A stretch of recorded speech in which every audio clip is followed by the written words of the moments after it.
Passé la phase de sensibilisation, les autorités de la ville de Douala sont passées hier à l'offensive. Et pour dissuader les commerçants du marché New Deido, situé dans le premier arrondissement de la ville de Douala, à poursuivre le phénomène de squatting, le sous-préfet du premier arrondissement, instruit par le préfet du département du Vouri, a sorti l'artillerie lourde. L'engin a été sans merci hier pour près de 50 boutiques qui occupaient illégalement les emprises publiques, sous le regard médusé de quelques commerçants. Certains, plus intrépides, tentaient malgré cette opération de casse de sauver ce qui restait de leur fonds de commerce.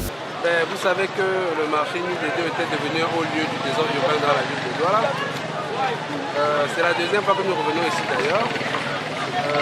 Il y a environ 2 semaines, nous étions ici. On a beaucoup travaillé. Mais quand nous sommes arrivés ce matin, c'est comme si on n'avait jamais rien fait ici. Donc les gens étaient revenus sur le voie publique. Et nous avons donc décidé, sur instruction de monsieur le préfet, de venir donc pour faire le grand nettoyage. Nous avons donc enlevé tous les baraquements.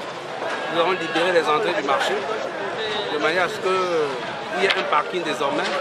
Quand les gens arrivent ici au marché, ils peuvent se garer tranquillement et entrer pour faire leurs entrées. En tout état de cause, c'est un travail qui ne va pas s'arrêter. Il y a la veille qui va être organisée et sera suivie, de manière à ce que cet espace marchand redevienne un lieu où il y a quand même de l'ordre et de la discipline.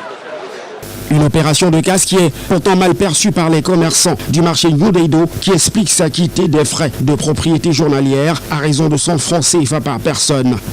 Parce qu'il est inadmissible. Tous les jours, ils nous prennent l'argent des impôts ici là. Ils n'assument pas. On nous met mal à l'aise ici là. Ça veut dire quoi? Aujourd'hui, ils viennent nous casser. Pourquoi partir où? Pourquoi rentrer à la maison?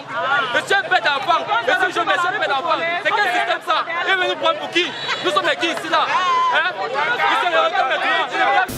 Si le chef de terre, Jean-Marie Chacui, a promis que cet acte d'assainissement devrait se poursuivre pour permettre la libération des entrées de cet espace marchand, définitivement, le combat est loin d'être gagné pour les commerçants qui s'estiment floués par les agents de la commune du premier arrondissement de la ville de Douala. Quand nous cassons, ça se prend pas, où il n'y a pas le travail au Cameroun.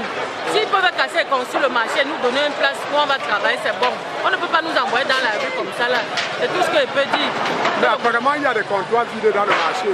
Ça ne peut pas suffire. Ce sont des comptoirs que les gens ont achetés et ils n'ont pas occupé.